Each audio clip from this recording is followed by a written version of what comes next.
মনে করো তুমি এমন একজন ছেলে যে ঘুম থেকে উঠতে 9টা 10টা বাজিয়ে দাও, তারপর সারা দিন তোমার ঘুমের ঘোর কাটতে চায় না। তুমি কোনো প্রোডাক্টিভ কাজ করতে গেলে তোমার মাইন্ড তোমাকে বাধা দেয়, কারণ প্রচণ্ড বেশি উইক ফিল হয়, সারাদিন ঘুম ঘুম ভাব আসে। আবার যখনই সন্ধেবেলায় ফ্লোরোসেন্ট লাইটগুলো জ্বেলে ওঠে, তোমার চোখ থেকে ঘুম গায়েব। তারপর তুমি ঘুমাবে বলে 12টা 1টা 2টো বাজিয়ে দাও। আর তারপরে তুমি মনে করো যে আমি তাহলে সকাল 7টা 8টার সময় অ্যালার্ম লাগিয়ে দিয়ে আমার 6 ঘন্টা ঘুম কমপ্লিট হয়ে যাবে। কিন্তু এইভাবে ঘুম কাজ করে না, ন্যাচারাল স্লিপ এভাবে কাজ করে না। দিয়ে তুমি পরের দিন আবার সেম রুটিন তোমার রিপিট হতে থাকে, যে তুমি সারাদিন ঘুমের ঘরে থেকে যাও, কোনো কিছু প্রোডাক্টিভ করতে পারো না, রাত্রেবেলায় গিয়ে পস্তাও। আবার তুমি ফোন টোন দেখে পরের দিন আবার এই সাইকেল রিপিট হয়ে যাচ্ছে। অথবা তুমি এমন একজন ছেলে হতে পারো যে প্রত্যেকদিন সকাল 4টে থেকে 4:30টার সময় ওঠে, প্রচণ্ড এনার্জেটিক, তারপরে সে মর্নিং ওয়াকের জন্য যায়, তারপরে সে এক্সারসাইজ করে, মেডিটেশন করে। সে সারাদিনে প্রচণ্ড বেশি ফোকাসড থাকে, মানে তার জীবনে এখন পর্যন্ত সব থেকে বেস্ট পারফরমেন্স সে ওই দিনেই দিতে পারে, আজকের দিনেই। আর সে ন্যাচারাল স্লিপকে ফলো করে, মানে যখনই সূর্যাস্ত হয়ে যায় তারপর থেকে তার চোখ ন্যাচারাল মানে তন্দ্রাচ্ছন্ন ভাব তার চলে আসতে শুরু। তাহলে তোমার কাছে দুটো অপশন আছে। হয়তো প্রথম যে ছেলেটা সকাল 9টা 10টার সময় ঘুম থেকে উঠে সারা দিনটা নষ্ট করে এবং এই সাইকেল রিপিট করতে থাকে, তার মতো হও। অথবা দ্বিতীয় অপশানে, যে ছেলেটা খুব তাড়াতাড়ি ঘুম থেকে ওঠে, সারাদিন প্রচণ্ড বেশি এনার্জেটিক থাকে এবং তার মুডও ফ্রেশ থাকে, সে যে কোনো কাজকে কনসেন্ট্রেশনের সঙ্গে করতে পারে। চয়েস তোমার কাছে, তুমি যে কোনো একটা দিকে যেতে পারো। তুমি যদি হঠাৎ করে কোনো ইউটিউবে র্যান্ডাম একটা ভিডিও দেখে তুমি মর্নিং রুটিন করার ট্রাই করো, প্রথম 2-3 দিন তো তুমি প্রচণ্ড মোটিভেটেড থাকবে, তুমি যেমন তেমনভাবে উঠেও পড়বে, কিন্তু এটা কনস্ট্যান্ট থাকবে না। আমাদের ব্রেন এইভাবে কাজ করে, কারণ ডিসকমফর্ট বেশি দিন আসলে আমাদের মধ্যে মোটিভেশনটা হারিয়ে যায়। তাহলে কিভাবে মর্নিং রুটিন মেনটেন করলে আমাদের মধ্যে কনফিডেন্স জন্মাবে এবং আমরা ধারাবাহিকভাবে ওই মর্নিং রুটিনটাকে কাজ করাতে পারবো এবং নিজের জন্য কাজে লাগাতে পারবো। তো প্রথমে আমরা আলোচনা করি যে প্রবলেমের গোড়া কোথায়। আমরা সর্বপ্রথম ভুলটা করে ফেলি, এখন 70 থেকে 75% ইন্ডিয়ানরাই প্রায় 4-5 ঘন্টা তোমার সোশ্যাল মিডিয়া ব্যবহার করে, এবং যে ব্যক্তি একজন ব্যস্ত, যে সারাদিন কাজে ব্যস্ত থাকে, তার কাছে ফোন ব্যবহার করার সময় কোথায় পড়ে থাকে?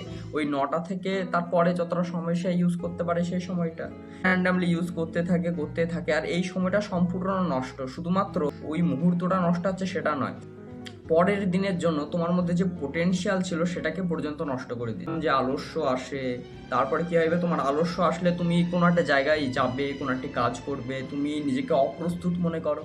আর অপ্রস্তুত মনে করার জন্য তোমার মধ্যে ইনসিকিউরিটি কাজ করে, যে আরেকজন মানুষ তোমাকে জাজ করবে। কিসের জন্য?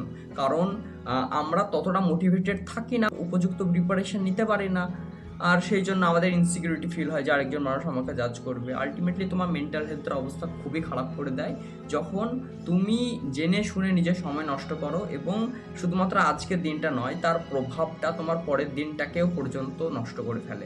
প্রবলেম তো অনেকেই আলোচনা করলাম, তাহলে সেটাকে কিভাবে আমরা চেঞ্জ করব? প্রথম কথা হচ্ছে, ঘুম থেকে ওঠা, মেডিটেশন বলো কিংবা পড়াশোনা বলো বা একটা হেলদি ডায়েট মেনটেন করা বলো, তোমাকে লক্ষ্য রাখতে হবে যে তুমি কি এমন লাইফস্টাইল মেনটেন করছো যেটা এই সমস্ত প্রোডাক্টিভ কাজগুলিকে সাপোর্ট করে।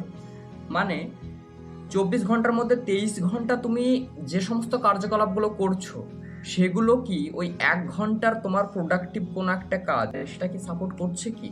অথবা তুমি কোন ধরনের ফ্রেন্ড সার্কেল থেকে বিলং করো, সেখানে কি পড়াশোনা বিষয়ে আলোচনা হয়? সেখানে কি সকালে উঠে দৌড়তে আসার ব্যাপারে আলোচনা হয়? সেখানে কি স্পোর্টসের ব্যাপারে আলোচনা হয়? সেখানে কি এক্সারসাইজের ব্যাপারে আলোচনা হয়? যদি না হয়, তাহলে তোমার উচিত কিছু বাউন্ডারি ক্রিয়েট করা। কারণ তুমি যাদের সাথে মিশবে, তুমি তাদের মতনই হয়ে যাবে। পচা আলুর মধ্যে থাকলে তুমিও পচে যাবে। আর তুমি নিশ্চয়ই সেটা লক্ষ্য করছো, অথবা হতে পারে যে তুমি একসময় ভালো ছিলে, পচে গেছো, এখন তোমার থেকে আরো ভালো আলুগুলো পচে যাচ্ছে। তো আমরা কি করব, সর্বপ্রথম এটা ফলো করব যে আমাদের লাইফস্টাইলটা কেমন। তোমাকে একটা এমন লাইফস্টাইল রাখতে হবে নিজের রুটিনে যেটা তোমার প্রোডাক্টিভ কার্যকলাপগুলিকে সাপোর্ট করে। এটা ছিল প্রথম স্টেপ। দ্বিতীয় স্টেপ হচ্ছে প্রিপারেশন বা প্রস্তুতি। তুমি কতটা প্রস্তুত করছো নিজেকে কোনো একটি কাজ করার জন্য? তার প্রিপারেশন যদি ভালো না হয় তাহলে তার জন্য কোনো ভক্তিও জন্মাবে না। যেমন মনে করো ছোটবেলায় যখন তোমার মা তোমাকে খুব সুন্দরভাবে স্নান করিয়ে চুল টোলা আঁচড়ে ড্রেস পোশাক পরিয়ে খাইয়ে দাইয়ে স্কুলে পাঠাতো, তোমার স্কুল জীবনটা একদম পুরো একটা আলাদা স্বর্গীয় মনে হতো। কিন্তু এখন যখন তুমি নিজের দায়িত্বে এসেছো, এখন তুমি কলেজ যাও যেমন তেমন করে, হঠাৎ করে দৌড়তে দৌড়তে পৌঁছাও, লেটে পৌঁছাও, তাহলে কেমন লাগে? তোমার কেমন একটা মনে হয় না যে এটাকে ইগনোর করতে পারলে বাঁচি, তোমার মধ্যে ইনসিকিউরিটি কাজ করে। তো এইভাবে তুমি যে কোনো কার্যকলাপ করো, মর্নিং রুটিন হতে পারে, মেডিটেশন হতে পারে, ব্যালেন্স ডায়েট হতে পারে, তুমি যদি তার জন্য প্রস্তুতি না নাও, তোমার মাথায় যদি সেই ভাবনা ঘোরাফেরা না করে, তাহলে কোনো লাভ নেই, তুমি এটা কন্টিনিউ করতেই পারবে না। বরঞ্চ তুমি আজকে ধরো এম করলে কালকে ওঠার, কালকেও না উঠতে পারো। এমন অনেক মানুষকে তোমরা দেখবে যারা খুব শখ করে জিমে যায় ঠিকই, কিন্তু দৌড়তে দৌড়তে জিমে পৌঁছায়। যারা নিজের জবকে ভালোবাসে না, যারা অফিসে কাজ করে, তারাও দেখবে যেমন তেমনভাবে লেটে গিয়ে অফিসে পৌঁছায়। তাহলে আগে প্রিপারেশন রাখতে হবে। তোমার প্রিপারেশন যতটা ভালো হবে, তোমার কার্য ততটা সুন্দর সম্পাদিত হবে, তোমার কাজ ততটাই ভালোভাবে সম্পাদিত হবে। যেমন একটা পূজা আয়োজন করার জন্য, তার জন্য কতটা প্রস্তুতি নেওয়া হয়, কত ধরনের ফুল জমা করা হয়, কত ধরনের কাঠ, টাইমিং, যে কখন কখন কি করতে হবে, পণ্ডিত মহাশয়রা কোন ধরনের মন্ত্র পড়ে। নামাজ পড়ার আগে কি করতে হয়? আগে আজান শুনে গিয়ে অজু করতে হয়, তারপরে কাতারে দাঁড়ানোর সময় তাতে কাঁধ মিলছে কিনা সেটা দেখতে হয়, তারপরে দোয়া সানা পড়তে হয়, তারপরে নামাজ শুরু হয়। তাহলে এতটা ফরমেশনের মধ্যে দিয়ে আসার ফলে তোমার মনে অটোমেটিক্যালি ভক্তি জন্মাবে। ভক্তি বা ভালোবাসা শুধুমাত্র ভগবানের ওপরে হলে হবে না, তোমার নিজের জীবন যেটাকে তুমি অ্যাকচুয়ালি আরাধনা করছো, সেটাকেও বেটার বানানোর জন্য তোমাকে রাখতে হবে। এর আগে আমি সোশ্যাল মিডিয়ার ভিডিওতে আলোচনা করেছিলাম যে তোমরা সোশ্যাল মিডিয়া ব্যবহার করো, কিন্তু সময় সেই সমস্ত কন্টেন্টগুলিকে দাও যেগুলো তোমাকে সাপোর্ট করে, যেগুলো তোমাকে একটা বেটার লাইফের দিকে এগোনোর জন্য প্রস্তুত করতে সাহায্য করে। তো সেই প্রস্তুতি তোমাকে নিতে হবে। এবার তুমি যদি সারাদিন এমন এমন কন্টেন্ট কনজিউম করতে থাকো যেগুলো তোমাকে ক্রিঞ্জের দিকে নিয়ে যাবে, যেগুলো তোমার লাইফস্টাইলকে কোনোরকমভাবে সাপোর্ট করবে না, যেগুলো জানেও না যে তুমি কোন জীবনটা বাঁচছো, তাহলে কিন্তু তোমার ব্রেন তোমাকে ফিল করাবে যে তুমি সম্পূর্ণ এখান থেকে কাট অফ, তোমার জীবন বাকিদের থেকে সম্পূর্ণ আলাদা। এই জন্য ও মনে মনে তোমার জন্য একটা ইনসিকিউরিটি তৈরি করবে। তুমি যখনই পাবলিক প্লেসে যাবে মানুষজনের সঙ্গে মিশতে, তখন তোমার নিজেকে কেমন একটা বাকিদের থেকে আলাদা মনে হবে। তো সেই ফিলটা যাতে না হয়, সেই জন্য আমাদের সোশ্যালাইজ করতে হবে। আমাদের মর্নিং রুটিন শুরু হয়ে যায় আগের দিন সন্ধেবেলা থেকে। প্রথম তো তোমার প্রচন্ড অসুবিধা হবে সকালে ঘুম থেকে উঠতে, তোমার পুরো দিনটা ভালো হয়ে যাবে তুমি যদি সকালবেলায় উঠে উঠে একটু ঘুরতে যাও।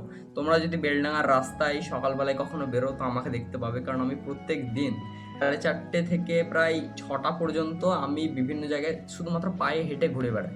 ঘুম থেকে ওঠার নিয়ম কি? আমি যেটা প্রথমে নিজেকে খুব ভালোভাবে অবজার্ভ করে বুঝতে পেরেছি যে তোমাকে অ্যালার্ম লাগাতে হবে 3টে। তোমার টার্গেট যদি ওঠা থাকে 4:30-র সময়, তাহলে তোমাকে 4:10, 4:20 আর 4:30 এর মধ্যে অ্যালার্ম লাগাতে হবে। তার কারণ কি? কারণ তোমার ব্রেন এতদিন পর্যন্ত ট্রেন হয়ে আসে, কমফোর্টের মধ্যে সে পড়ে থাকে সবসময়। তাহলে হঠাৎ করে এমন একটি কাজকে করতে গিয়ে যেখানে প্রচণ্ড ডিসকমফোর্ট দেখা যায়, সেখানে তোমার ব্রেন তোমাকে ইনস্ট্যান্ট সাপোর্ট করবে না। যেটা আমার হয়েছিল, আমি যেদিন প্রথম ঘুম থেকে ওঠার চেষ্টা করছিলাম, সেদিন আমি 3টে অ্যালার্ম দিয়ে ঘুমিয়েছিলাম। এবার প্রথম অ্যালার্ম বাজার পরে আমার ব্রেন আমাকে বলছে, জানিস যদি পল্টুর মাথায় সল্টু থাকে তাহলে ফল্টুর মাথায় কে? আমি বলছি কি? ও আমাকে আবার বলছে, পল্টুর মাথায় সল্টু থাকলে ফল্টুর মাথায় কে? আমি বলছি আচ্ছা, এতবার করে বলছে, তার মানে নিশ্চয়ই জানতে হবে কে। এই ভাবতে ভাবতে আমার 10 মিনিট কেটে গেছে, আমার নেক্সট অ্যালার্মটা বেজে উঠেছে। তারপর আমি হঠাৎ বলবো, হ্যাঁ, মানে আমার ব্রেন আমাকে ডিস্ট্র্যাক্ট করছে যাতে ডিসকমফোর্টটা না সহ্য করতে হয়। দিয়ে আমি শটাং করে উঠে পড়লাম, অ্যালার্মগুলো বন্ধ করলাম, বেড টেড গোছালাম, মুখ হাত পা ধুলাম, ফ্রেশ হলাম। তোমাকে 3টে অ্যালার্ম লাগাতে হবে, কারণ তোমার ব্রেন তোমাকে স্বপ্ন দেখাবে, আর সেই সময়কার স্বপ্নগুলো খুব মধুর হয়, কারণ পরিবেশ খুব সুন্দর থাকে। তোমার ব্রেন তো চাইবে সেই সময় ঘুমোতে। আর একটা কথা মনে রাখবে যে আগের দিন রাত্রেবেলায় কিন্তু তোমাকে 9টা-10টার মধ্যে শুয়ে পড়তে হবে, জোর করে নিজেকে জোর করে 10টা থেকে 10:30 ঘুমোতে বাধ্য করতে হবে, না হলে তুমি পরের দিন ওঠার এনার্জিও পাবে না। বাইরে থেকে ঘুরে আসার পর তোমাকে যেটা ট্রাই করতে হবে, নিজের ব্রেনকে কনসেন্ট্রেট করার জন্য তোমাকে অ্যাটলিস্ট 1 থেকে 3 মিনিট মেডিটেশন করার প্র্যাকটিস করতে হয় প্রথম।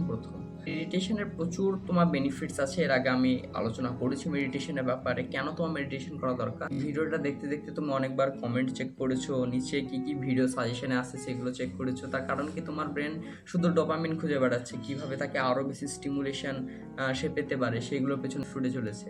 আর এরকম যদি শুধুমাত্র স্টিমুলাইয়ের পেছনে লোভ থাকে, তাহলে তুমি আশা করতে পারো যে তোমার ব্রেন একটা নির্দিষ্ট টপিকের উপরে ফোকাস করতে পারবে। তুমি একটি বইকে পড়তে পারবে না, যখনই তুমি পড়বে একটা লাইন দুটো লাইন তোমার মাথায় সম্পূর্ণ ভিন্ন কোনো একটা টপিক ঘুরে বেড়াবে। সেই জন্য তোমাকে মেডিটেট করতে হবে। আর একটা বলেছিলাম, নিজের যদি মেন্টাল হেলথ খারাপ থাকে সেটাকে ঠিক করার জন্য তুমি গ্র্যাটিটিউড জার্নালিং করতে পারো। গ্র্যাটিটিউড জার্নাল করা সবারই উচিত। একটা ডায়েরি তৈরি করে নেবে, যেখানে তুমি ঘুম থেকে ওঠার পর তুমি কোন কোন প্রোডাক্টিভ কাজগুলো কমপ্লিট করছো সেগুলো নোট ডাউন করবে। আর জিনিস হলো যে তুমি কোন কোন জিনিস থাকার জন্য গ্রেটফুল, যা আছে তোমার আশেপাশে। যেমন আমি বলতে পারি, আমি এই পাঞ্জাবিটা থাকার জন্য গ্রেটফুল, আমার চশমাটার জন্য, আমার গাছগুলোর জন্য, আমার এই ল্যাম্পটার জন্য, এই সব কিছুর জন্য আমি গ্রেটফুল।